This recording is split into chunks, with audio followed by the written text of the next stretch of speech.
So it gives me great pleasure on behalf of um, the Center for Social and Political Research and the Center for Research in History to welcome Professor Purushottam Bilimoria here with us today. He has written on a really intimidatingly wide range of subjects, from Indian philosophical systems, the Indian diaspora abroad, gender inequality, the psychology of emotions. So just a really, really wide range of things, apart from sort of the subject of his lecture today, which I'll get to in a minute. He's the co-editor-in-chief of SOPHIA, the International Journal of Philosophy and Religion, as well as the International Journal of Dharma Studies. His latest book, a copy of which is circulating around. We should make sure it gets back to you by the end of the talk. But for anyone interested, it looks like a really fascinating reader in the history of Indian philosophy. Really, some of the leading names in the field have contributed articles, as well as that other one on ethics. I believe an Indian edition of this one is coming out soon and will be really nicely priced. He's currently Fulbright Nehru Distinguished Professor at Ashoka University. He's also Chancellor, Scholar, and Visiting Professor at UC Berkeley, and also based at the Faculty Graduate Theological Union in Australia. So 3 continents, 3 different... The Melbourne University, sorry. So three continents, and really, so we're very, very pleased to be able to welcome you here. Your topic for today is a fascinating one. There's been a growing interest in liberalism and these lost histories in the Indian context, and we'll be hearing about the Right Honorable V.S. Srinivasa Sastri, the lost voice of empire and Indian liberalism. So over to you, Professor Bilimoria. Thank you, Dr. Banayak. Thank you, Dr. Krishna Swami. Please go ahead, for inviting me. Having me to come and give this talk. I think our connection goes via Sophia. I think, yes, you submitted a review. Yes, so that's how my acquaintance. I've not known anything about O.P. Jindal. I'm so sorry. I should know more. I think the only person that I know from here was Jahan Beglo. That's professor, and that too is very recent. Yeah, but I know one of my TAs in the law school, because I teach there in the law school also. She was made a fellow here, but then she decided to stay on and practice in the States. So I would have come to meet her. Right. All right. Okay. So this is very different to my other interest in analytic Western or phenomenological continental or even Indian philosophy. It sort of cuts somewhere else altogether. But I wanted to do some work in political philosophy. So this is along those lines. So this is my thesis. The Indian liberals or moderates, as they sometimes have been called, have been relegated to a secondary position in the nationalist history, as though they had not contributed much towards the freedom struggle, nor the growth of intellectual ideas and ideals in India after 1905.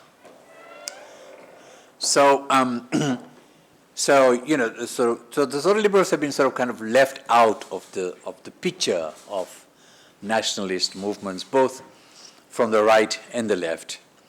So I wish to propose a different narrative and demonstrate that liberalism, albeit a homegrown variety, had a significant impact right through to the moment of independence. And among the significant personalities who forged a certain style of Indian liberalism is the subject of our inquiry here. But before that, perhaps a word or two on liberalism or the liberal ethos, its origins in 18th, 19th century Europe, Britain, and how it percolated into the subcontinent. And this is the philosophical part. So, when we all studied Locke and Hume and Mills and so on, Ricardo, Adam Smith, Burke, Bentham, it's really are basically liberal ideas. So liberalism, as we all are too aware, has many facets and varieties, but in main, it is pivoted on the advocacy of freedom from prejudice, discrimination, oppression, power, and excessive interference by the state or sovereignty against full realization of individual potentialities and the right of individuals and communities to pursue their own goals of liberty, well-being, expression of speech, exchange economy, and other rights and obligations under participatory democratic governance, informed overall by social contract, utilitarian and egalitarian theorizing that developed in Europe and England. So I mentioned some of the names that are connected with liberalism in those traditions. So liberalism helps identify the rules necessary to achieve the harmony between self-interest and social good, limited if not autonomous government, rule of law, private property, free competition, and voluntary interaction. Voluntary interactions.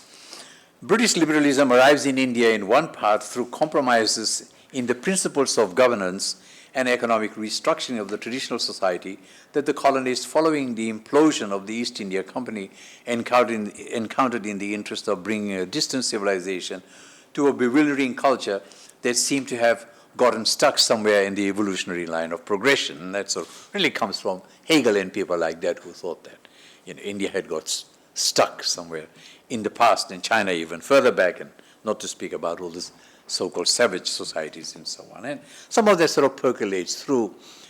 Darwinism is more biological evolution, but there are other kinds of evolutionary thinking that was going on there too, including within Christianity, of course. In time, British liberalism could only countenance a partial program of local and provincial self-government, which the Indian liberals in some part embraced and in some part resisted, as I'll show. So the kind of liberalism that arises with the class of that kind of liberalism arises with the class of educated Indians, as Western-style education was being accessed by a large number of middle to upper class Indians, including Muslims and women. Caste barriers and economic conditions, of course, prevented ideas trickling down to the landed and agricultural laborers of the subaltern groups. And of course, one or two would emerge, like Ambedkar, from that. Some were also returning from exposure to liberal ideas in England and encountering commercial, industrial, professional, civil services, and educational sectors, taking further interest in experimenting with and applying liberal philosophies to the local scenario, such as it was in their eyes. So the educated middle and metropolitan classes espoused new values, ideas, and imaginary of social and political institutions to transform traditional patterns of commerce, urban development, industry, educational institutions, and so forth, that better resembled and echoed the achievements of Western liberal societies. They tried to imitate the open-mindedness of John Stuart Mill. They became ardent students of Edmund Burke, especially his reflections on revolution in France. This goaded them to study, admire, and emulate Whiggery, so Whiggery from the Royal British Whigs, the one of the parties, we still call them Whigs, who believed in liberalized constitutional monarch as against absolute monarchism of their rival Tories. They also lauded reason over blind acceptance of edicts in economics and politics, and remain enamored of progressive aspects of British rule and Western contact. So there are prominent intellectuals like Ram Mohan Roy and Sir Syed Ahmad Khan, M.G. Ranade, Dadabhai Nauroji, Firoz Shah Mehta, Dinshaw Waka, G. Subramaniam Iyer, and others who had more than a smattering of knowledge about European liberalism. Ram Mohan Roy, for example, was an advocate of a limited government presenting a variety of checks on abuses of its powers. He argued for constitutional limitations constraining the British East India Company and advocated greater freedom of press, judicial independence, and elective representatives. M.G. Ranade provided a new impetus for liberal nationalism. He worked as a judge under the British and understood their potential maneuvers. He formulated his own ideology of moderate opposition to them and cultivated liberal nationalism on the same principles as that of the British Liberal Party. But he questioned the assumptions of British economists who sought to apply abstract economic principles such as utilitarianism to the Indian context, or in political economy questioned the idea of unearned incremental rent that went to the middle managers, in the Indian case, the British tax collectors and jamindars, instead of being distributed among the people, added to this was the drain of wealth and talent that India has suffered as an economic appendage of the British. So Ranade mentored Gopal Krishna Gokhale, an eminent professor and social reformist who was inspired by Edmund Burke and John Stuart Mill, the founders of Indian Liberal Congress, the educated Englishmen among them, and of the Home Rule League. Even the Muslim League were schooled liberals in the above sense. Liberalism for them required a healthy dose of criticism, self-censure, and deep learning in a range of subjects besides science and mathematics. Gokhale's adage on the relationship with the British Raj became the motto of the Indian Liberal Party. So, quote, cooperation whenever possible and opposition whenever necessary. For example, opposition to the Rowlatt Act, the Press Act, the Seditious Meeting Act, and securing power with freedom. With a somewhat generalist focus, liberals who supported individual rights and freedom wanted to make available to Indian citizens of the empire so with somewhat generalist liberals who supported individual rights and freedom wanted to make them available to Indian citizens of the empire.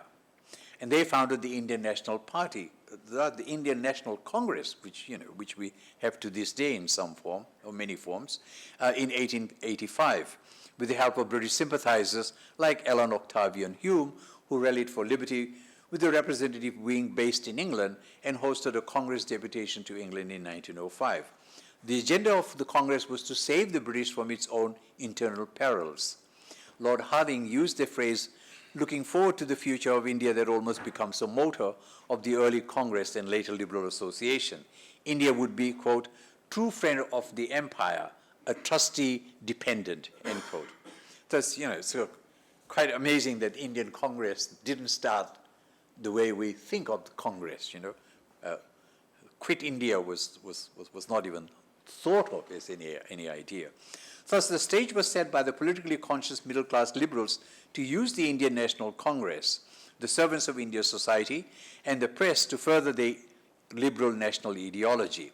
Dadabhai Naoroji, Rana De, K.T. Telang, Budruddin Tyabji, Firoz Shah Mehta, Surendranath Banerjee, called the Indian Burke, who founds the Indian National Association in 1876, and Anand Mohan Bose, along with Gopal Krishna Gokhale, Din Shovaka, people I mentioned, and V.S. Srinivasa Sastri, just mentioning for the first time here, were members of the Indian National Congress, most since 1899, as were prominently Motilal Nehru, later joined by the youthful Cambridge returned son Jawahar, but also Muhammad Jinnah and other prominent Muslim elites until they joined the ranks with Muslim League in 1937. So I think people sort of realize that a lot of these people were actually members of the Indian National Congress and still toying with the idea of liberalism, as a separate movement or part of the Congress. They all reflected the liberal philosophy in one or another by appealing to the principles of democracy. At the same time, they did not ask for immediate fulfillment of their goal. They believed in the British connection. Their demands were moderate, that's why they were called moderates, hoping to secure freedom in gradual stages. They were very cautious in every step they took. They asked for relatively modest reforms to lessen discrimination. Self-government and democracy were not advocated as such before 1904. Some Congress members then wished to assimilate to Western ways. The aim, of course, was the creation of a modern industrial secular state. Along with an equally liberal-minded Muslim League, they adopted the scheme of gradual rise to self-government. The idea of an independent continent or partition nation had not occurred to the Congress League protagonists. Right? And it's what's interesting, the 1904, 1905 is the sort of very time that in the US, you had Booker T. Washington with Tuskegee Institute and so forth, who were also kind of in that sense assimilationists. They wanted some more rights for themselves. They wanted determination and so forth for their communities. But they didn't go the way Martin Luther King and people had gone. They were not even asking for Civil Rights Act or desegregation or anything like that at all. So that sort of liberalism sort of creeps, works very slowly. That's the interesting insight that I've had working on both this paper and projects to do with the early stages of civil rights in the United States. Nevertheless, they were relentless in demanding reform of the legislature with increased representation of Indians, and they wanted the economic drain to end. Other demands included reduction of land revenue, improvement of the conditions of plantation workers, military expenditure, and industrialization. This would enable India to develop her economy and uplift her from the economic backwardness that she faced. They also demanded separation of the executive and judicial powers and were opposed to the curtailment of the powers of the juries. They demanded the spread of primary education, development of banks and credit facilities. And this is sort of a time when some notions of Swadeshi was thought of,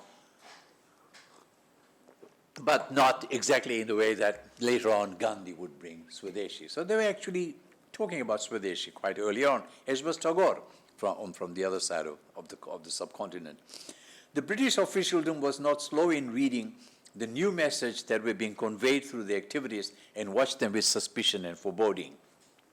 Fearing a backlash, Gokhale and a number of his close cohorts left the party, left Congress, to dedicate their reformist and educational agenda in the work of the Servants of India Society, which Gokhale initiated and presided over from June 12, 1905 until his death in 1915. The aim of this organization was to spiritualize public life. He stood for the amelioration of the untouchables and the freedom of India from social and economic slavery. And mentioned earlier, he favored the Whig version of liberalism, which is really the more labor liberal in England than the more conservative form of liberalism of the Tories.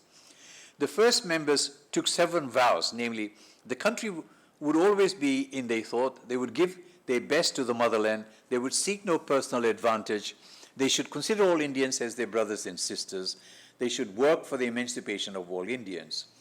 They should be content with the nominal salary they secured and should not earn elsewhere. The more refined statements issued declared its members frankly accept the British connection as ordained in the inscrutable dispensation of providence for India's good. Self-government with the empire for their country and a higher life generally for their countrymen is their goal. This goal, they recognize, cannot be attained without years of earnest and patient effort and sacrifice worthy of the cause.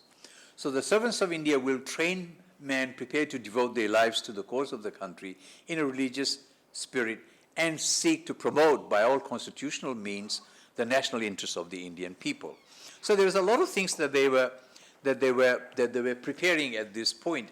The emphasis on education, on elevation of the lower classes, the depressed classes as they're called, the rights, the right of women to actually participate in employment and in education and so forth.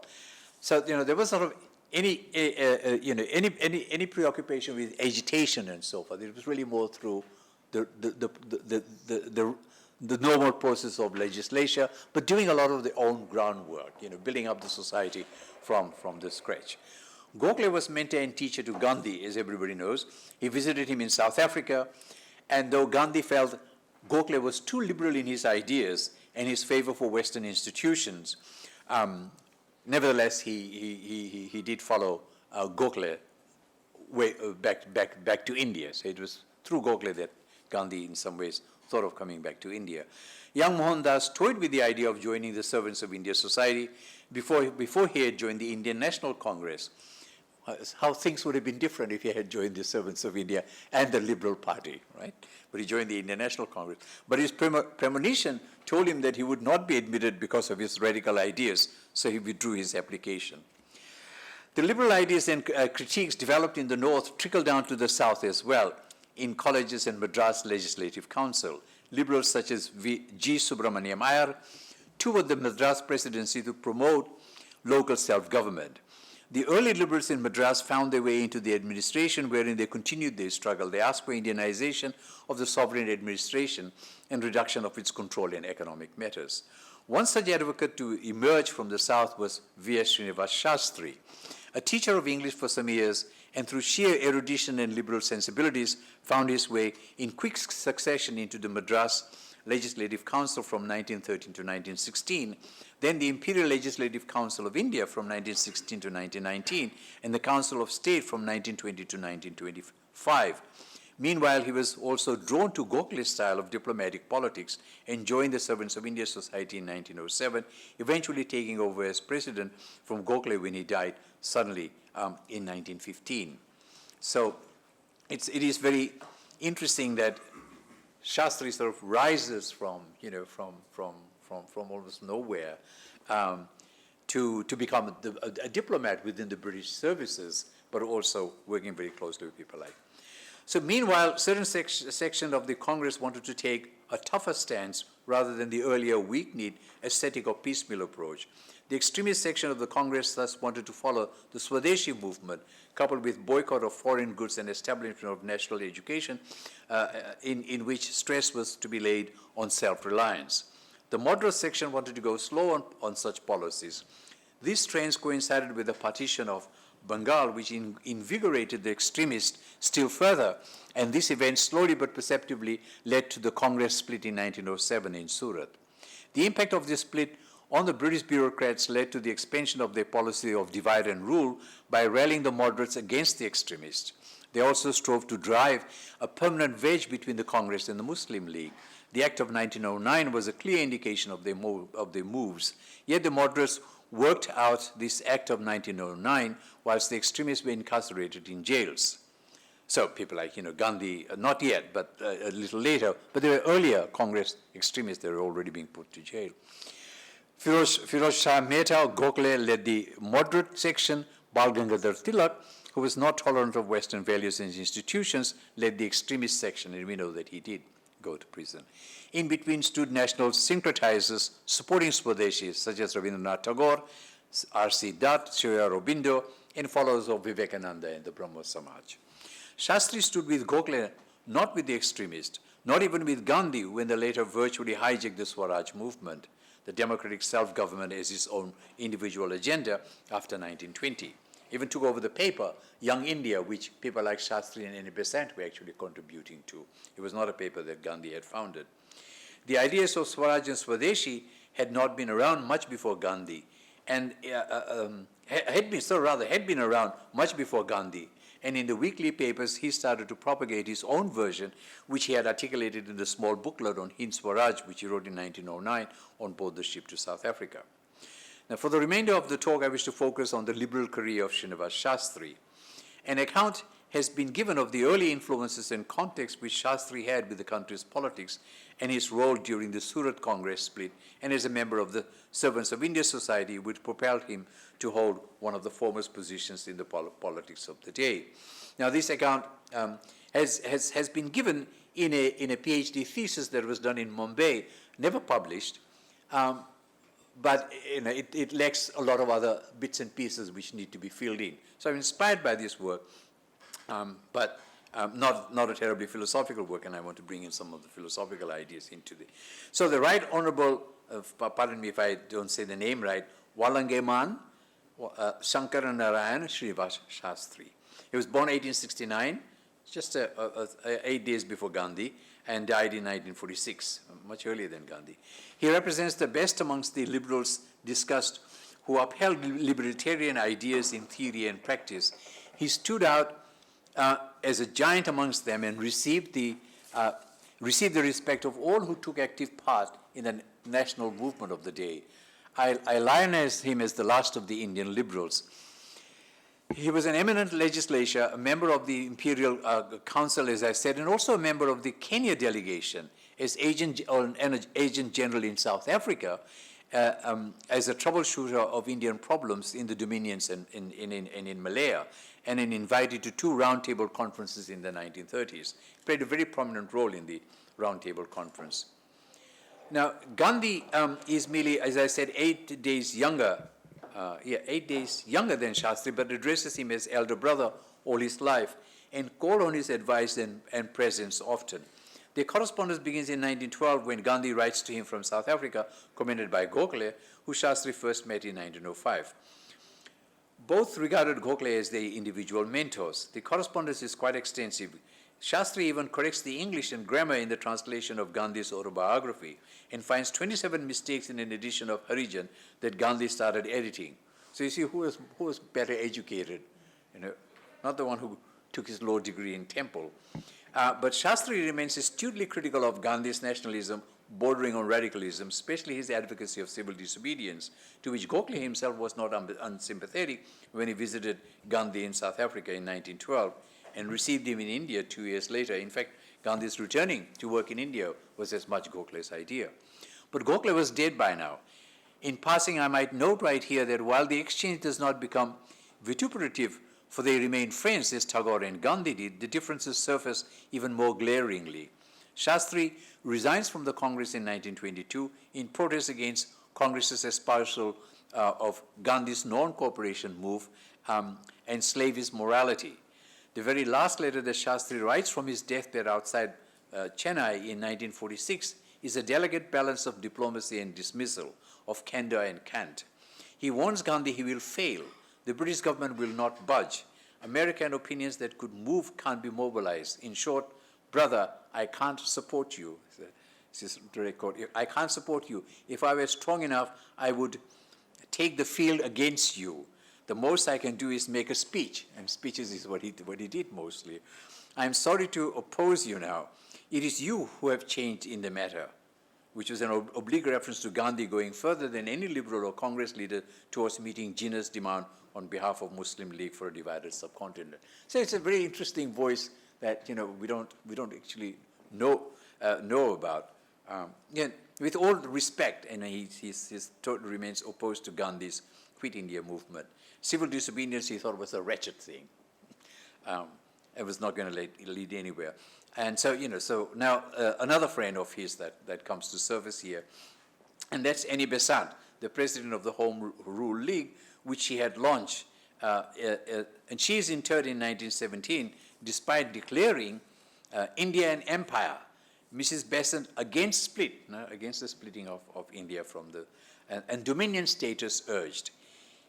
So she writes, if England will let us go forward much faster with the reforms in India than the statute provides, the statute is really referring to a statute that come out of the Government of India Act in 1919, inspired by the Montfort report. So she says, the statute, we shall be able to keep India for the empire, right? If England refuses that, I think India will break away. So that was really the terms of the engagement, that we want to remain within the empire, but you have to give us what we want.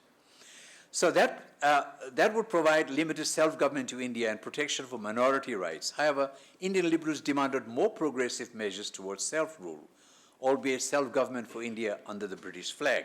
And that's actually a title of a pamphlet that Shastri actually writes, Self-Government for India under the British flag, political pamphlets of the Servants of India Society in 1916. Hence they resisted the Montague-Chelmsford report on self-government because it lacked essential components as promised of indigenization and a budget that would help local and provincial governments with social reform and revitalizing the decaying institution and welfare needs. There was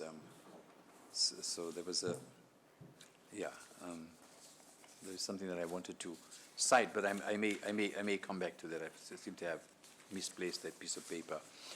So now I know. So basically, they were saying that we were not happy with the kind of reforms that have been given to us. The provisions have been not satisfactory. There has to be much more given to us before we can actually proceed with accepting any kind of compromise on our demands for self-government. Notice Shastri is almost Rawlsian, so John Rawls's idea of liberalism, a Rawlsian liberal, in that he believes that the arrangement of good governance has less to do with conduct, contra Gandhi, his Jain aestheticism and Thoreauan disobedience and Fanonian revolutionary insurgency tactics, ahimsa and so forth. So this is really not the way Shastri thought we should be going. The focus should be more on right institutions, the equilibrium between individual self-interest and the equitable distribution of goods to the disadvantaged. Thus, he would oppose the conscience code in European Anglo-Indian schools and his conspicuous absence in Indian and public schools. And injustice has to be combated through negotiated dialogue, communicative ethics, and upliftment through piecemeal social engineering, guaranteeing greatest good for the greatest number, combining here Lord Acton, Locke, and John Stuart Mill. Except that Locke and Mill regarded slavery as a desirable perpetual institution, perhaps caste hierarchy too, leaving a gap in the measure of the greatest number. But that exceptionalism is what compromised British liberalism in its application to India, hence the draconian measures such as the Rowlatt Act. But Sastri believed that we could correct all that. We could correct and move British liberalism, including Mill and so forth, towards better accommodation of Indian interests. So the Indian response to the Rowlatt Act, which Sastri had also opposed, saw the emergence of a major satyagraha, which, as it spread to the Punjab where Gandhi was headed but was refused to leave the train, led to the Jallianwala Bagh massacre in Amritsar in 1919. Massive outbreak of non-cooperation followed, and Gandhi is sentenced to 6 years on sedition charges. The vacuum in government and activism temporarily left by the extremists is filled by the moderates. So the moderates rise after Gandhi is imprisoned. Sastri continues Gokhale's work on social reform, and following a schism in the Indian National Congress he helped found in 1918 with three great liberals, Surendranath Banerjee, Tej Bahadur Sapru, and M.R. Jayakar. And this was called the Indian National, first it was called the Indian National Liberal Federation, also known as the Liberal Party of India, to represent the liberal voice of the moderates in the Home Rule League, and Banerjee's Indian National Association. So the generic name Liberal League is therefore used sometimes. It is a great tragedy that this party has disappeared from the Indian scene shortly before independence, even as the Indian National Congress clinched absolute monopoly in the end game of overthrowing British rule in the subcontinent, not only to be rivaled by the Muslim League with an equal monopoly over Muslim voice, regardless of whether the League could really claim unequivocal support of the equally diverse Muslim masses. The Congress-League combination was a front that worked together all the way to the Shimla meeting and to the delegation in London before the independence, at which point Jinnah pulled the League out of the Congress partnership and clinched his own deal with the Crown, a move Sastri had predicted early on and tried to warn Gandhi and Nehru against the deference. So he was a very insightful man in the political. In 1919, Srinivasa Sastri visited the Union of South Africa along with Sir Benjamin Robertson as part of the delegation, which signed the Cape Town Agreement with the government of South Africa. Initially, Smuts was resistant to Shastri's presence, but later on came to regard him as a very significant Indian. And Gandhi called this deal an honorable compromise. In 1921, Sastri is invited to the Imperial Conference in London. He makes a huge impression with his eloquence, erudition, and oratory skills. He charms everyone, including the royals. Outside, he hobnobs with British elites, dines with lords and so forth, delivers lectures, attends Theosophical Lodge meetings, Royal Society, science forums as well. He meets women workers, teachers, students at University of Leeds, editors of papers both liberal and Labour. He speaks on Indian reform questions and was instantly recognized as the best of the liberals, meaning moderately conservative voices coming out of India. Parliamentarians and delegates at the conference from other parts of the Commonwealth took to his dignified and public-spirited personality. A London letter reported that though technically he is representing the government of India, he's doing a great deal more, meaning for the Commonwealth. One of the colleagues, commenting on the splendid eloquence and use of language at the conference, dubbed him the silver-tongued orator of the empire. He won hearts with his firm exposition on the question of imperial citizenship and status and certain disadvantages suffered by Indian communities.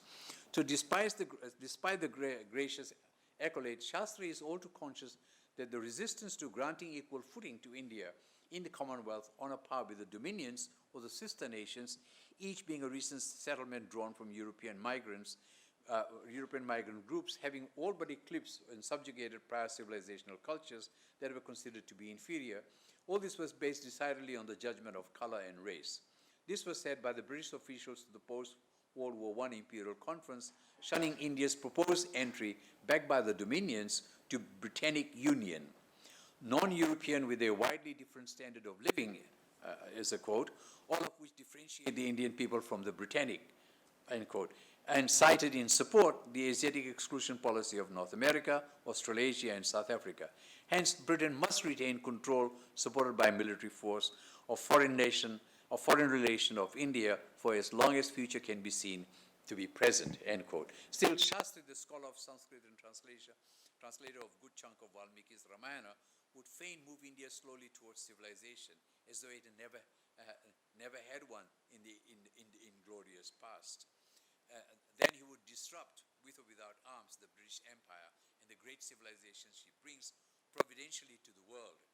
This is what Swaraj and Swadeshi meant to Sastri. So what I'm saying is that despite the opposition from the Commonwealth of including India alongside other dominions in the Commonwealth, so that there could be equality, and not only that, but there would be then equality of citizenship and rights of all Indians on a par with British subjects and British citizens in Britain, but also in the dominions and so forth, right? So this is, Shastri notices that Indians in the dominions, like Canada, Australia, New Zealand, South Africa, are not treated in the same way. They're treated as almost like second-class citizens and so forth. And he said that's because we have not attained recognition of being equal citizens of the empire. If we could fix that, and the British could recognize that be equal citizens of the empire, then that problem of the discrimination and the division and the exclusivism that's practiced in the dominions and through which the Indians have been suffering would go away. And that's why he visits the dominions to try and convince the governments there that we are British subject after all. I mean, my father had a British passport. I mean, it was really interesting that, yet he could not get pension and did not have all the rights of an Australian citizen. This is quite extraordinary. Why would you have a British passport but not have all the rights of a British subject on a par with the whites in that country or with whites in all the dominion? So this was decidedly based on color and race. That's really what it was. So India is never promoted, and Indians are never given the equal rights, whether in India or in the dominion. And that was something Shastri wanted to fight for. So Shastri writes to his daughter about the people he met at the Imperial Conference. One such was Billy Hughes from Australia, who invites him to Australia to share his views on the importance of the importance of the Commonwealth in his fellow countrymen. But I might just skip some of this discussion here. I get into Kim Leka and Kutatis and how the principle of equality, but also having the right to exit from the community when one wants to exit. So, and such a discourse was quite new for its time. So the common equal British citizenship across the empire, arguably even for British citizens, was not always granted. So the Irish, for example, did not have the same rights as the other as the British in the mainland. So he was aware that fight was there, and at some point the Liberals also thought of actually combining their fights with the Irish, so that we could fight the empire. Okay, but people like Smuts at this conference was very resistant. He didn't think that there was such a thing as common citizenship across the empire, even for the whites, he said, because there was class structure and other kinds of things that were going on. But it was all because, for him, the bottom line was really color, the color band. Smuts tried to project the virtual incarceration of second minority group in South Africa as an internal domestic matter and of no significance to the empire or the cosmopolis. And similarly, Shastri was warned that, when he went to Australia, that he was really there as a representative of the British government and so forth, that he be careful that he does not say too much about some of the domestic issues that are not connected with Indians. So, for example, the White Australia policy, the most draconian policy, which even other parts of the empire could not tolerate, could not really countenance. Sastri turned a blind eye to that. In other words, how the Aboriginal people were treated, how the indigenous people were treated, was not something that he was prepared to make a comment on, which is a pretty odd thing, but it shows some weakness in liberalism. Okay. So following his debut, at least at the Imperial Conference, Sastri goes on to attend the League of Nations conference as the Indian government delegate in Geneva, and has another showdown with Smuts. In early 1922, Sastri travels to Washington to attend the Naval Disarmament Conference, where he admonishes those Western imperial powers engaged in violently scrambling over Asian markets and territories. So continuing the diplomatic circuit, the government of India next sends Sastri on a delegation to Australia, New Zealand, Fiji, and Canada in order to investigate the conditions of Indians living in those countries. And he's received, but as I said, he tells the newspaper reporters, India recognizes the White Australia policy, a policy that bars non-whites from entering as immigrants to Australia, other than as short-term indentured laborers, and has no desire to flood Australia with Indians, but it believes Indians who are now here should be accorded full civic rights with a vote to parliamentary elections. So that's all that he was interested in. So there was a lot of sort of grievances and so forth that he does point out, and in fact there was a bit of a success because the Indians did get voting rights, right to buy property, pensions, and so forth. And I know that from some of the benefits my own family enjoyed after the landmark legislation that provided for Indians in Australia. Which year was that? It was in about 1930s. It took about 1930s, so it took some time. 1922 is when Sastri visited. Yeah. So I mean, the government sort of collapsed soon after that, and then they came back again, and Sastri was in correspondence. They sort of pushed through, perhaps a little earlier than the 1930s, a bit earlier than that, 1927 maybe. Yeah. Was it the first Labour government? Yes, the Labour government. Yeah. So now recapping a bit. So the resolution called for representation of India in the imperial conferences. So at the conference, the Indians used the opportunity to raise issues about racial equality and advance strong arguments about the rights of individuals against the rights of states in international politics. In significant ways, they created a foundation on which Nehru's foreign policy was to build upon. Independent India's first and foremost spectacular post-independence foreign policy success, isolation of South Africa at the UN, which as Manu Bhagwan has argued contributed immensely towards the adoption of the Declaration of Human Rights, drew on years of long and acrimonious debates Indians had already had with South Africans on international platforms. In fact, General Smuts, cornered as he was by Indian diplomacy in the late 1940s, exposing his Janus-faced internationalism, may only have felt a sense of déjà vu. He had faced a similar onslaught at the Imperial Conference just after the First World War from the Indian liberals. As India's first diplomats, the Indian liberals in subtle yet profound ways engineered a new foreign policy discourse, helping prefigure what became the basic principles of Indian foreign policy. So the point of this was to show that Sastri sort of worked in many fronts. He worked on the front of Declaration of Rights. At first, they were not sort of very keen about that, but later on, they took that very seriously because that's the only way you could drive in the discourse of equal rights. And so that was a very important achievement. The foreign policy part was an important achievement. And the other part that was very important was also constitutional. He was aware, as he visited the dominions, that there were constitutions. A place like Australia, racist and all this, that, the other, but had a constitution. New Zealand had a constitution. Canada had a constitution. Why does India not have a constitution? Why should we be left out? So the constitutional thing was a very, very important. And so they were asking for constituent assembly. And Ambedkar became part of the discussion as well.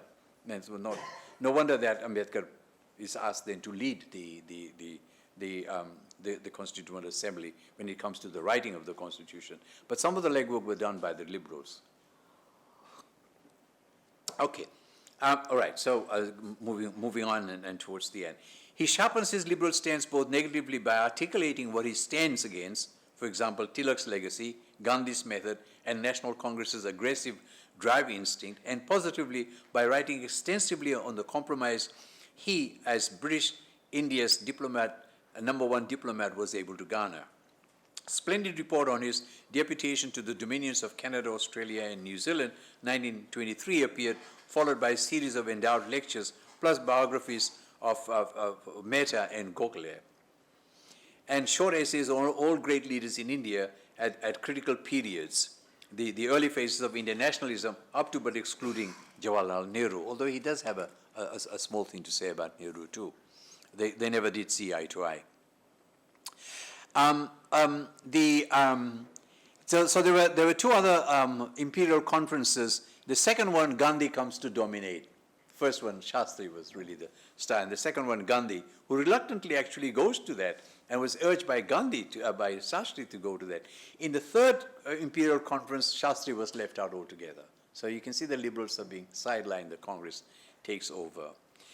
But he does spend that time writing some very interesting work at that time. One of the books he wrote was The Rights and Duties of Indian Citizen, a Kamala lectures given in the University of Calcutta. This echoes the work of the British liberal of the late 19th century, Leslie Stevens, Social Rights and Duties, 1896. This work is a tour de force on clear articulation of the rights that are incumbent upon each citizen in a liberal egalitarian society that British administration and lawmakers are obliged to respect and confer, such as equal eligibility to public offices, funding support for educational institutions regardless of race, creed, or caste, and what is wrong with the seditious Meeting Act of 1911. So one of the things that I think I might summarize that Sastri argues for is a legislative structure which is much more centralized, where the states have a part to play in a sort of a more federal structure. But there would also be equal citizenship right across the board. Now, that is not the structure that the British had actually brought in at all. This would get rid of the untouchability. This would get rid of caste system as well, so that you would have something like what we later come to have in our Constitution, the fundamental rights. Right? Now, that was never written in anywhere at that time until sort of Sastri begins to articulate this. Now, it's a really quite extraordinary that he had actually already thought of the kind of system of governance that India should have. Not by asking for independence and so forth, not post-independence, but within the self-government process that he thought, we could be led to. So whatever was sort of achieved through Quit India movement and so forth, Sastri thought could have been achieved diplomatically as well. It might have taken a little longer, but it could have been, it could have been achieved. Not all the, everybody knows that not all the dominions. Sri Lanka, I was watching a film as I was flying back recently from Australia, and Sri Lanka got independence about the same time that India did. But there was never an agitation. There was not even a protest. It was done entirely diplomatically by almost one individual. And he said, we're not going to go for protest. We're not going to. We'll do Swadeshi. Yes, we will improve our agriculture. We'll improve our economic situations and so forth. And the British themselves, would push them against the wall. That's about all they said, which is very, very interesting. All right, so the government found itself opposed by extreme section of the Congress, the Hindu politicians, and the moderates who stood against the Simon Commission, which was just another reiteration of Montfort and Minto recommendation. The British realized it was essential to initiate a course of action in order to prevent dangerous situations. But the Viceroy also talked extensively with Sastri and said, look, we're prepared to talk with you, prepared to give you this, that, the other, provided you could persuade Gandhi to give up the wretched civil disobedience. And then later on, later on, the British pulled back even on that, pulled back even on what they had promised. And then he realizes that he was being used merely to, to get Gandhi to sort of tone down on civil disobedience. So it's being used against Gandhi, basically. And he wasn't entirely happy with it, but he didn't go and join Gandhi's movement for that very reason. All right. I'm thinking what I might do is I might just summarize. So one of the things he wanted power to be transferred to the representative of the people of India. He was anxious that power should not pass into the hands of those who will make political sport of the welfare and prosperity of India and bring things to a crash, either because they do not understand the gravity of things or because it just pleases them to bring chaos. And this is a kind of subtle reference that some commentators said to the way the Nehrus were already were getting their finger into the system. At the same time, he pointed out that Indians must really put power in the hands of the people, and it is that impression which, above all, that Indians must be anxious to produce. He said, we must take care not to produce the impression that when power passes from British hands, it passes into the hands which are considered safe for the British still, but not into the hands which may be construed to be the hands of popular representatives. Only gradualism would help in producing a solid base for democratic ideals. Now, he preempted citizenship status in the 1950 Constitution by emphasizing that they were creating a new federalism with citizenship of its own for certain purposes. The moment a law is passed in a federation, every individual living within the jurisdiction of that federation comes under it. Until now, of course, you had states and provinces, and you had protectorates, and you had the princely states and so forth. There wasn't anything like a common citizenship, except the kind of criminal codes which the British would pass, the Criminal Procedure Code, the Sedition Act and so forth, but nothing at the civil level. None of the sort of Marriages Act could necessarily apply all across the board. So no immediate authority was required. He emphasized that no intermediate authority was required. He emphasized that this process must be followed when creating citizenship for India. He said every one of us has got to be taught to believe that in respect of certain matters, he is a citizen of a very large and embracing entity. This has found a place in our Constitution of 1950. Today, we are redefining citizenship as per NRC by narrowing down the boundaries of eligibility.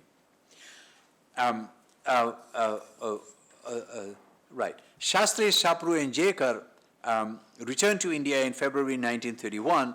Pandit Motilal Nehru, the senior Nehru, had died. Civil disobedience movement was running its course. Liberals hoped that the movement would peter out, but their hopes were dashed. Ordinances were issued, police charges took place, collective fines were imposed, the Congress was banned. Congress leaders were arrested, confiscation of presses and land took place, and so on. And a number of the leaders were arrested. The Badoli Satyagraha would happen, and then the Congress would rise again after that. But Sastri would lament that this movement only succeeded in galvanizing the moral stature of the people and destroying the political prestige of the British government. Sastri preferred the reconciliatory approach. Sastri and Sapru had discussions with Gandhi till February. It was on their advice that Gandhi agreed to meet Lord Irwin. That meeting took place between February 17 and March 1931. Gandhi was in a reconciliatory mood, although he laid difficult conditions. Irwin also had been interested in a compromise since the British realized they could not continue for long in this situation. Anyway, an agreement was signed and so forth, but of course Gandhi backpedaled on that, and wasn't long after that he staged more satyagraha and so forth, and then of course declared the Quit India movement. So in summary, the liberals were moving spirits earlier on of the Congress, standing for complete transfer of power to the provinces, and were opposed to special powers and reservations to be vested in the hands of the governors. Sastri did not support Gandhi's demand for the introduction of unicameral legislature, which went against the liberal demand of a bicameral legislature, and which is what we have, right? the two houses. Okay, the Muslims were sullen and militant in support of the conservatives. They wanted India to have provincial autonomy and no responsibility at the center, as they feared Hindu domination. And we're in loggerhead with the Sikhs, and we are in also loggerhead with the Sikhs. Gandhi was by this time deciding to confess failure. Sensing this discomfiture of Gandhi, Sastri implored him to explore every possible avenue of peace. He worked hard behind the scenes. He did, however, snub Gandhi on his excessive argumentative overs and refusal to accept any compromise. Sastri later apologized, but proceeded to criticize Gandhi's vituperative conduct at the imperial conferences and in the other meetings that he had as well. So not exactly in the same way that the liberals had proved to be very objective in their outlook throughout the proceedings. Sastri, Sapru, Sitalwar considered all the questions in the wake of an all-India basis. History today proves them correct on major suggestions they made during the discussions and deliberations. They were able to make considerable progress on questions relating to the federation, and the idea of a federal judiciary was taking shape. These were significant contributions. Not exactly in the same way that Gandhi wrote to Ambedkar, Sastri too condemned the communal award and blamed the people for playing into the hands of the government. He believed that the British introduced the communal award because the Indian community leaders refused to come to an understanding. He felt that the communal award should be accepted for the time being and that it could be altered later. Sastri mistakenly considered the communal politics as a minor issue. There were issues like this that led to many misunderstandings, resulting in the Holocaust of 1947. So, he was another one who was more cautious about the communal award, the Hindu-Muslim division, but thought it might go away, but it, of course, did not. The news of Gandhi's fast brought forth vehement criticism from Sastri, as he considered it to be a totally unnecessary effort. Ambedkar gave up his demands for separate electorates in response to moral pressure. Gandhi and Ambedkar signed the Pune Act in September 1932. Somehow, Srinivasa Sastri, with his foresight, said India would begin to perceive that the gains of the Pune Pact were dubious. It was a mad bargain. The tension over it, he said, was possible only in India. Setalwar said Gandhi, who refused in London to agree to reservation of seats for the depressed classes, had now agreed not only to reservations of seats, but also to separate primary seats, namely to Muslims and Hindus. Okay. I think what I might just do is to perhaps just read out It's the longest paper that I'm still working on. Sastri did become a little more radicalized as time went on. In 1933 session of the National Liberal Conference, he denounced the proposal and said that the British had not shown their keenness in establishing the federation scheme. Sastri pointed out that the term dominion status was avoided. The white paper had increased the scope of safeguards to include British interests. Sastri considered this an improper change, as Lord Irvine and Ramsay had categorically said that the safeguards would be in Indian interest only. So he was becoming very cautious that they were asking for dominion status and the British were not even using that term. They were not even using that word. So why? That all because the British wanted to establish a kind of a constituent assembly which would frame a new constitution, but in the interest of the British rather than in the interest of the Indians. And so, some people felt we should just reject the idea altogether. Okay, I think I'll read out the conclusion. We can do some more discussion. So the conclusion, the liberals had played a vital role in the roundtable conferences. The ideas that they had conveyed may have received a temporary setback, but it was largely their scheme and plans that were taken into consideration at a later stage, except the question of partitioning India along communal lines. By now, the liberals realized that they could not continue with their earlier stand on major issues, so they instilled and infused greater amount of vigor into their activities, which helped them to join mainstream of national activities. Their liberalism harbored democratic ethos, ethical and solidarity-making tendencies. British policy first pitted modernizers and moderates against traditionalists and radicals, both Hindu and Muslim, later pitted Hindus against Muslims and other minorities. And that's because of the radicalization of Indian politics at the time by people like Gandhi and so forth. This is what the liberals would claim. The liberals later sank into political oblivion, but they had contributed to the political landscape of the country by virtue of their constructive criticism and suggestions. While Tagore became disaffected with liberal ethos and the promises of Western civilization at the doorsteps of older civilizations such as India, Sastri never lost heart and hope in the values and trajectories of liberalism. It is as though he took birth as an avatar of Indian liberalism, and perhaps a late one, if not the last one. So while while he rallied for Indian self-government under the British flag, he also was not a cut-and-dry babu of the imperialist regime.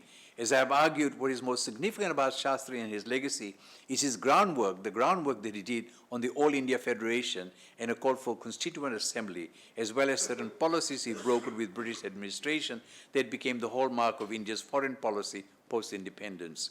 He stood for human rights, equity, and justice. Sastri was unparalleled as a pragmatist and political thinker in early 20th century India, from articulating forceful arguments towards the recognition of Indians as equal citizens alongside white inhabitants of the dominions, both in the subcontinent and in the outposts of the empire, to the gradual increase of Indian representation in legislative bodies, civil services, subcommittees, educational sectors, and judiciary, with a model for nationwide citizenship, basic individual and group rights, and other liberties within a democratic bicameral framework. Sastri's ideas and disquisitions also found their way into the Constituent Assembly, fundamental rights, and the Declaration of Human Rights. Sastri had astutely anticipated and prophesied the pitfalls of the communal, the Congress League of compromise that led to the horrors of the partition and a fractured India. Thank you. Thank you. So I gather we have the room. Sorry to rush some parts of it and I left us. Sorry. So we have about, I think, 20 minutes for the Q&A, maybe 25 minutes. Okay, so the floor is now thrown open to questions. Yeah. Thank you very much for that lovely talk. And I think you want to one of the central concerns of debates just before independence was the question of the caste, and I think I was wondering how did a liberal like Sastri look at caste, and how did he theorize it, and within the liberal paradigm, where did he place the issue of caste? Yeah. Well, he followed Gokhale to getting rid of untouchables. That's really where the term even comes from, I think. That was. So while he's not making direct references, his discourse on equality, as I was describing in the federalism system and so forth, that all citizens, all India-wide, would have the same status and so forth. I mean, I think he probably wasn't a fool to not recognize that it's a long haul. It's a very big, very big challenge, and how do you do that? How do you? But you need to have a vision first, and then work towards that, right?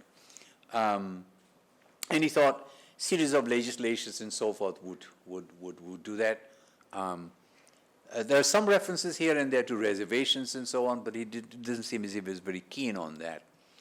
But I don't know. I think he perhaps naively he thought universal education, economic reform. Respect, changing the attitude within the community could do it. Principles of tolerance and so forth. So the British liberal ideas and so on could come in. Maybe some element of utilitarianism could work. Minus the use of slaves in Mill and Bentham. I mean, he had hope that liberalism, could deliver that. Because there was no reference to Marx, to class structures and so on, or the proletariat rising or anything like that.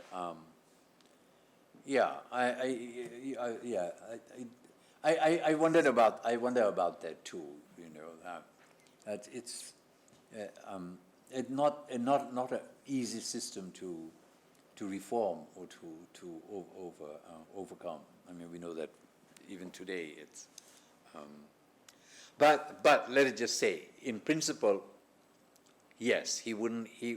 Unlike Gandhi, who wanted to retain, the Varna system and so forth, you don't see that. He just lives a very Brahminic life himself. There's no doubt about that. The Pakka Tamil Brahmin. But I don't think that's a prescriptive thing for him. It's people that would be the private pursuit, not the public, not in the public. Yeah. But when he comments on the Ramayana and so forth, he doesn't really kind of get stuck into the sort of the undergirding principles of gender inequity and so forth. Yeah. So it's very, very, very curious. But I need to do a lot. I'm reading a lot more to see if I can find. I'm trying to look for that in his work. But there's a lot of emphasis on equity, justice, and in the federalist system as well. I don't think it was tokenism. I think he was serious. He was serious. As serious as he believed liberalism could deliver that. That's probably the way to put it. Yeah. He had something to fall back on, which Gandhi did not. Gandhi didn't have a theory to fall back on. It was some kind of Fabian socialism was about all that he subscribed to. But what I like about Sastri is that they could fall back on a theory. Thank you. There's a kind of history to this advocacy of equal citizenship within the empire in the Congress itself, like the early generation of Congress leadership oscillated between a kind of radical Hindu nationalist construct like Tilak and so on, and an advocacy of equal citizenship, like C. Shankaran Nair, for instance. Yeah. C. Shankaran Nair, in fact, Ramchandra Guha, in his recent second Gandhi biography volume, talks a lot about how Shankaran Nair was so kind of completely alienated by Gandhi's kind of mass agitationist tactics, and that from a very, very liberal standpoint. But the distinct feature of these liberals, at least this generation, was that they believed that equal citizenship should be earned, that you have to pass a certain threshold test. You have to show yourself capable of exercising citizenship responsibly, which means you have to have Western education and a Western kind of orientation. Western education. Yeah, it was not. It was not given. Yeah, it was not going to be given without qualifying through past that threshold. So I'm just wondering, Sastri, yes, may have believed in equal citizenship, but did he also believe in fully enfranchised citizens? I mean, an India of universal enfranchisement. Yes.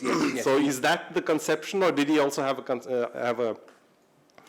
a notion that they have to earn that right to citizenship? No, I don't see that kind of elitism. Because it's very clear in Shankaran Nair and others of that generation, that. I mean, it's already incorporated into the voting requirements that you needed to.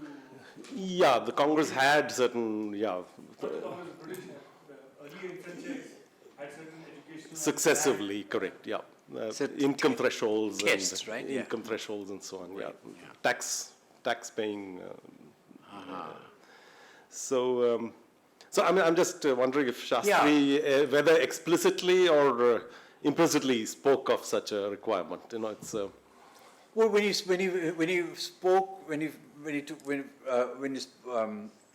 he actually virtually argued for enfranchisement in the dominions, for example, the Indians were mostly laborers, and there was no they couldn't claim education and so forth. So I don't know if that you could go with that. So that was a clear universal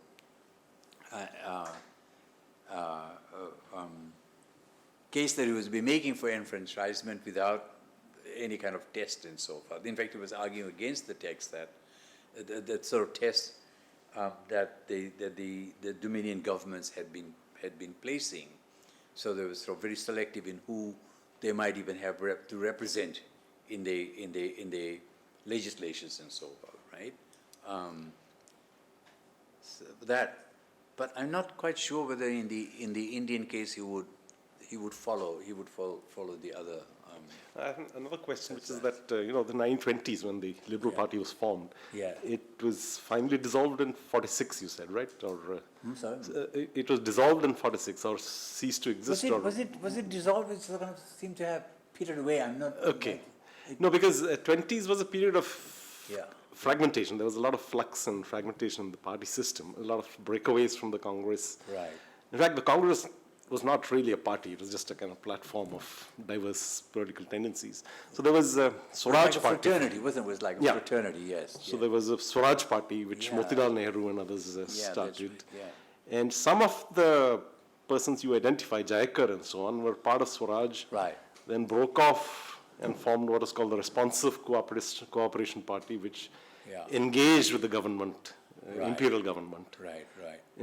Responsive cooperation. That was a slogan, as opposed to Gandhian non-cooperation. Right. And Jayakar was part of that. Sapru was part of that.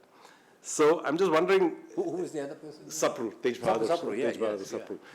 So I'm just wondering if, what was the Liberals' position there? I mean, were they engaged with the government in terms of contesting elections under the Councils Act and so on? Because there were some elections to city councils and so on at that time. There were. And Swaraj Party did participate in that. Yeah. And so did the Responsive Cooperatives. Right. Many of whom were Tilak's followers. They were kind of radicals who Right. kind of saw merit in reconciliation with the empire. So Right. where did the Liberals stand? Because, like you say, Liberals' history is kind of obscure. And we're not sure where they stood in this kind of confederation. Right. Yeah. So I'm trying to map the general contour at the moment of the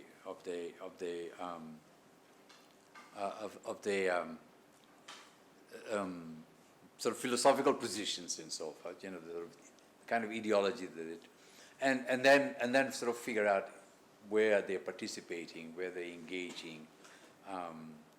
At local levels and so on. But I was sort of looking at the engagements that they have in the imperial conferences and in Kenya and South Africa, those things. But I don't know. We need to do more work to see, and it's to be able to have those questions. I mean, you come across in the literature, they would stand for local elections, or they would try and go for local offices and so on. But not the leaders though. Not Gokhale and people like that would not, because they had their own thing going. But they were asking for more representation, and of course somebody would have to. So Sastri himself later on, when he leaves the north, goes to the south, works his way into the Madras Legislative Council, right? And at many levels, he works at many levels there, and so there are other people who are part of that as well. And later on, Rajagopalacharya, of course, is also involved in that. So they were not hesitant to take the opportunity when it presented itself. To engage, to become representative, become a voice, but they would do it diplomatically rather than, I think that was the way. That really was what they were arguing for. That, you gradually, diplomatically engage, become part of the process, and work your way into the system until the British gives you more and more privileges, if not rights also. Yeah, but it wasn't always easy. I mean, they didn't make it easy for them, right? I mean, there were a lot of obstacles.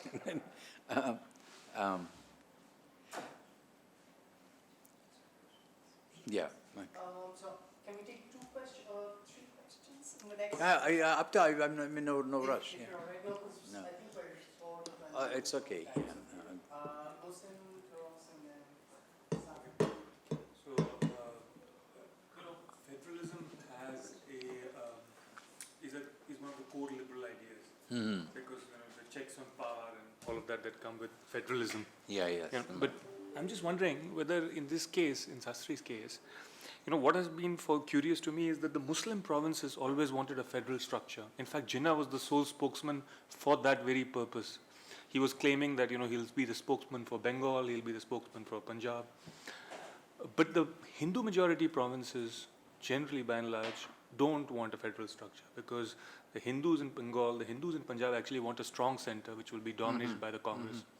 And Gujarat, because of Sardar Patel and Gandhi, have actually no problem with a strong center.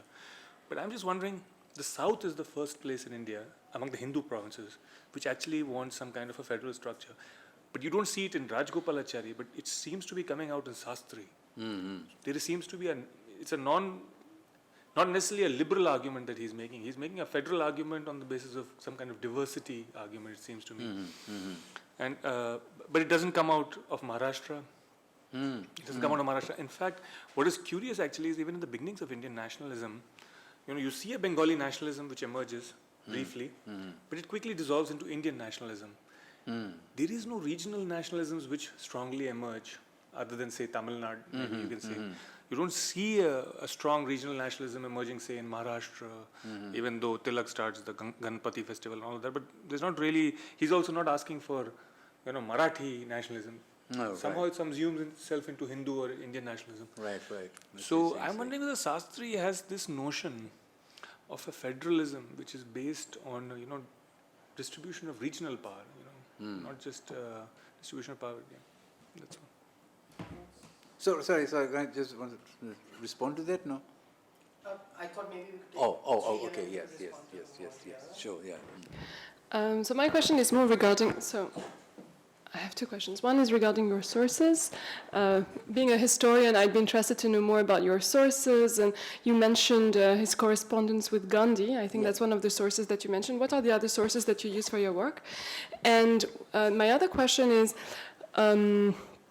you spoke, or you suggested that, there is a lot of, there are lots of features that appear in the Constitution or in the Constituent Assembly debates that were already in place with liberals like Sastri. And so you seem to suggest that, we should take into much greater consideration the intellectual legacy of liberals in the formulation of ideas that then became core ideas in the Constitution. Now, how do you actually trace that legacy? Would you say that it's just a coincidence that some of the core ideas that are there in the Constitution were earlier formulated by liberals, or is there actually an active is it possible to trace the influence of these liberals upon people like Ambedkar, who were, of course, leaders? Who played a leading role in the Constituent Assembly debates? And the reason why I'm asking the question on sources earlier is because, for example, there are times when you speak of Sastri at the Imperial Conference, where you insist on how much respect he got, how much attention he got. And then I wonder, but how come we actually know so little about him now?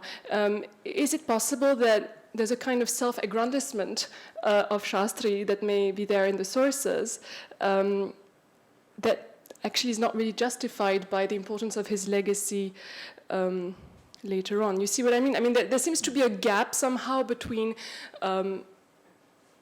the importance that he seems to have played at the first Imperial Conference and the limited legacy that we hear of later on, especially during the Constituent Assembly debates. So I was just wondering as to,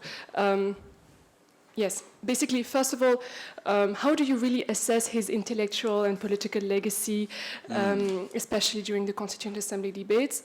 And also, what are the sources that you use to assess this legacy? Okay.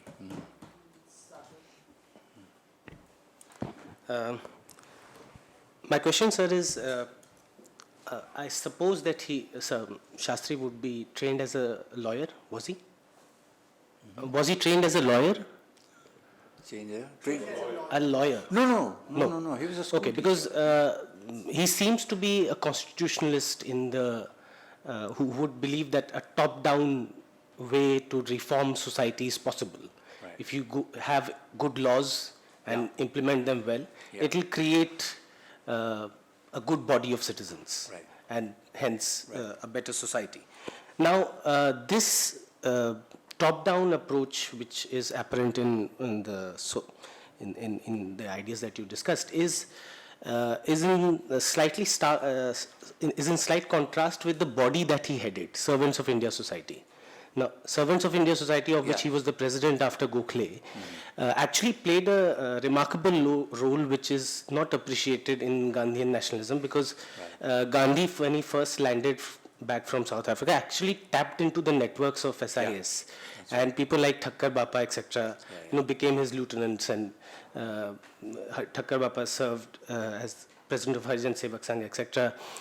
He was instrumental in the Pune Pact also. Now, Servants of India Society trained its members for 5 years. Every year in June, they used to meet for a period of 3 or 4 weeks, where they would all discuss club together and formulate a plan for the next year. He was the head of this body. Right. Now, this body is doing actual groundwork, grassroots famine relief, depressed classes. In fact, in a certain way, it can be said that Ambedkar actually captured the leadership which was developed by people like G.K. Deodhar, or who was this? Maharshi Shinde, Ramoji Shinde, that they who were associated first with Deccan Education Society and then Servants of India Society. So this tussle between him as a top-down constitutionalist and heading a body which is actually doing grassroots work of building up society in an obvious manner, how can this be reconciled? And a related question in that respect, because he raised the issue of Jaikar, and I was thinking of Jaikar actually, despite being a core member of the Liberal Party, broke away.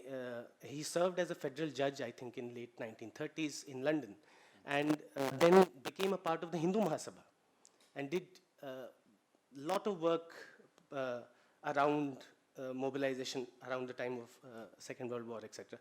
So there is this question of the role of religion in Indian Indian liberalism that needs to be addressed. And as you said, he had interactions with Annie Besant, who was the Theosophist. Now, all these different currents, what sorts of legacies can be derived from it? Challenging sort of questions, yeah. Well,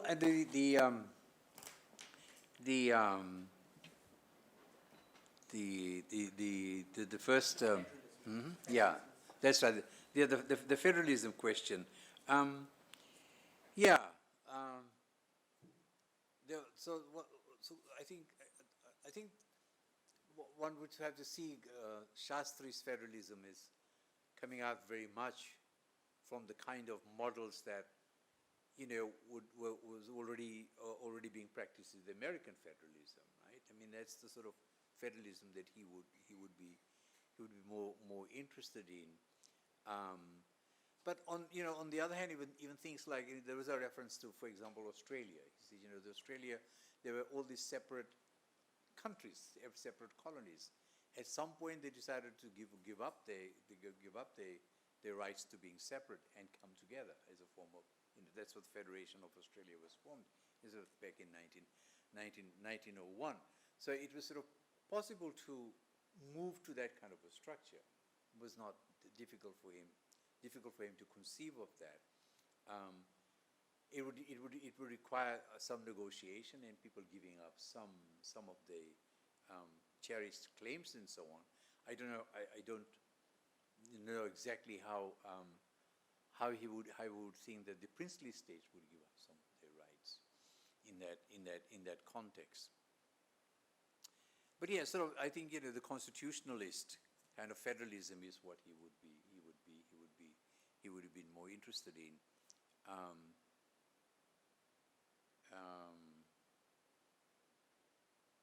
just sort of lost a little bit of the questions in that part. Yeah. Just asking whether there was some Tamil component to it. Was there any to this federalism? Was it based on a fear of the center rather than just a liberal check? Fear of the center. Yeah, being dominated. No, I don't think so. No. The other comment you made about Jinnah being a federalist. So it's interesting that Shastri read him differently. Shastri thought. Jinnah himself was not a federalist. Right. He was marketing himself as a federalist. Oh, He I was see. asking for support from Bengal and Punjab on the basis of federalism, as being their spokesman at the center. Right. But actually he was not. He actually wanted a center of his own. Actually. Yeah, that's Which right. eventually he got. Yeah, he eventually he got. So he is trying. I think Shastri is trying to work against. So any kind of federalism that will be dominated by religion as well. I mean, at some level, yes, religion should be operating and so on. Sort of spiritualized public life in a general public space, in the public sphere. But I don't think he would see that role. So he would have thought Jinnah's fears were really baseless. That there would be Hindu domination. There would be Hindu domination in some states and so forth, but certainly not the kind of federal structure that he was conceived. It was very much a secular. So that sort of ties back to some of the contribution elements as well.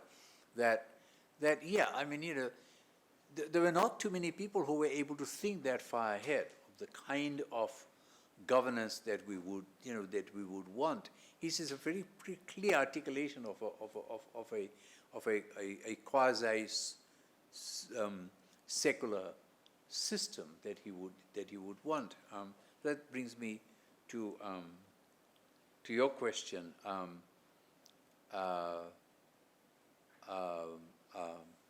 sources and about the contribution. Yeah, the sources and about the contribution.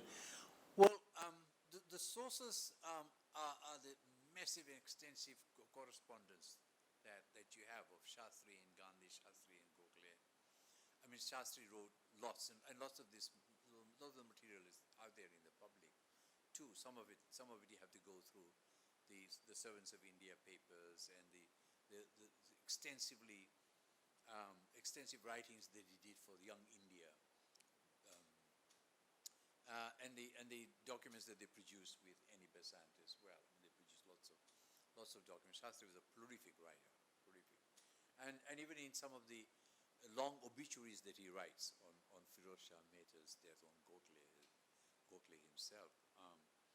So those are some of the sources. Those are really the basic sources that I've been using here. So on the question of legacy, yes. Yeah, I mean, I could see that some of it might appear totally speculative that we think, but I think consider the very fact that somebody is actually thinking about some of these issues and articulating them, and it's put out there in the discourse, in the public discourse, and people are taking them up. People are arguing about these things from the imperial conferences to various different meetings and so on.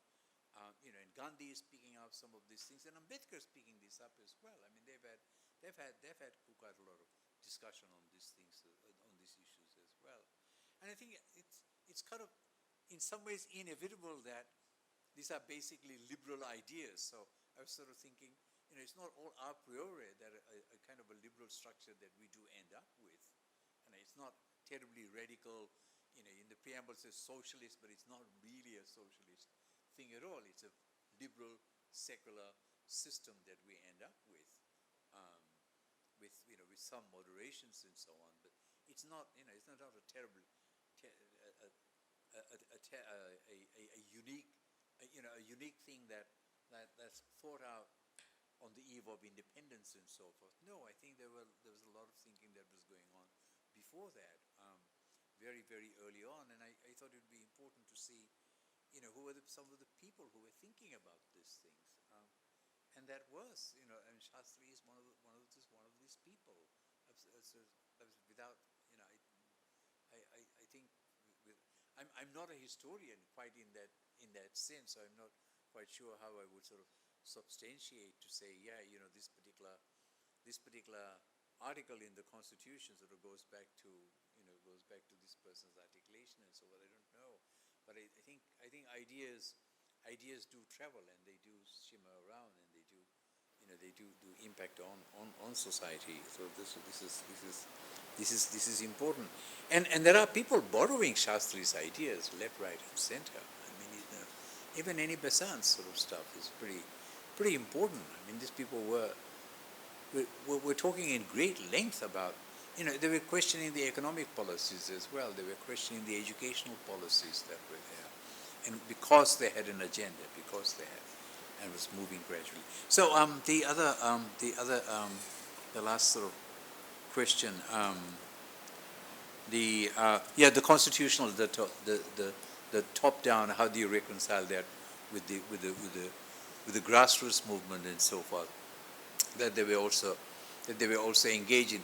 In fact, it was the service of India. It is meeting with Gokhale that drew him to politics. Otherwise, he was, happily,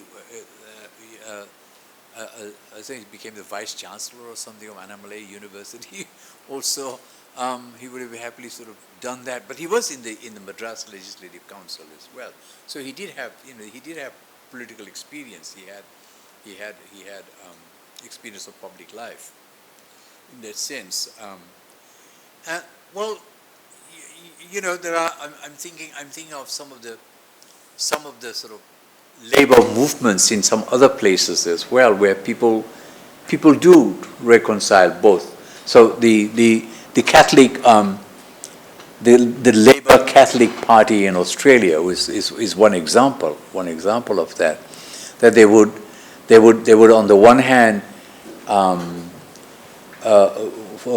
go for representation in government and so forth, but on the other hand, they were also working, with the Catholic workers. So it's called the Catholic workers. So very much organizing unions. So the union work, the work with labourers and so forth, which is really what the Labour Party stands for and stood for in England as well. Certainly in Australia, in the Australian case too. And there was an attempt to do that in the US too, but it failed. So the model. I never thought of there could be a conflict between the two. I wouldn't see why they couldn't go hand in hand. So you could see it as, well, we could work on this front, but we could also work in that front, right? We want greater representation of the government and so forth, so that we can have access to the resources that we need. And we need those resources, and we need the rule of law. We need people to follow certain principles and so forth.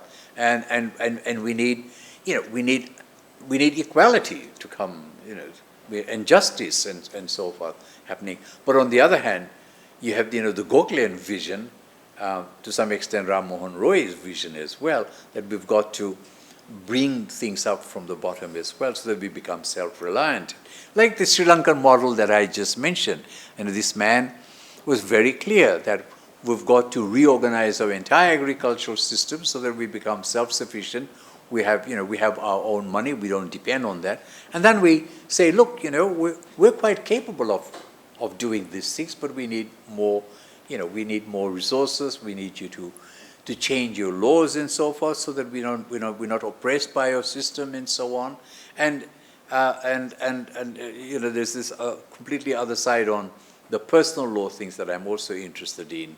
That people would say, well, we need some reforms, but we don't need for you to be patronizing about how Anglo-Mohammedan law and Anglo-Hindu law and so forth. We need you to slow down on all the marriage acts and this and that, the other that you're passing. So it's both trying to change the regime, trying to change the system by by legislations, but also turning the legislations against, So the Rowlatt Act, what would you do? I mean, Gandhi's thing was, well, let's just go to the streets and do civil disobedience and so forth. Whereas, the liberals would say, no, we can talk to the British and say, let rescind that. So you have to work at that level as well, right? I mean, otherwise things wouldn't happen. And so this is the model that I think Sastri is showing, that it's possible to work at both fronts. Yeah. Right. I have a question of Hinduism and conservative Hinduism, Oh. and proximity of some of the liberals, and also Yeah, these the- philosophical circles. Was he, have you found any evidence in his correspondence with Gandhi that he is objecting to Gandhi's use of religious symbols in mass mobilization? Yes, there are references there that you're using the Hinduism in that way of sort of excessively politicizing it, using it, whereas it should really be a template in the way the dharma is meant to be for good life, for individual living. Not the kind of asceticism that Gandhi is practicing and fasting that he's doing and so on. Yes, no, he thought that right. He did think that was a really going to the extremes or an abuse of religion in that way. Even the symbol of the charkha, the spinning wheel and so forth, it was really bunkum, burning foreign goods and so forth. So yeah, a lot of the things that Gandhi was attempting, Sastri thought was really not. So it wasn't. So you don't use religion for nationalism, basically. That would be his basic position. Yes, you use religion for reforming religion, but reforming the society itself. So you bring out some of the insights from the Mahabharata and so forth, maybe the Arthashastra and so forth, and say the system that we have is not working. So let's fix this. But you don't sort of make that, and that's what he was saying basically to Gandhi.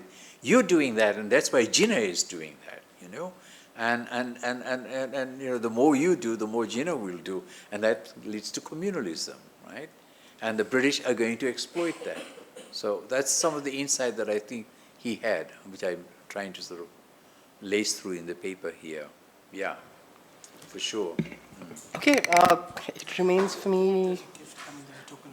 Oh, excellent. So we will be having a Jindal tradition.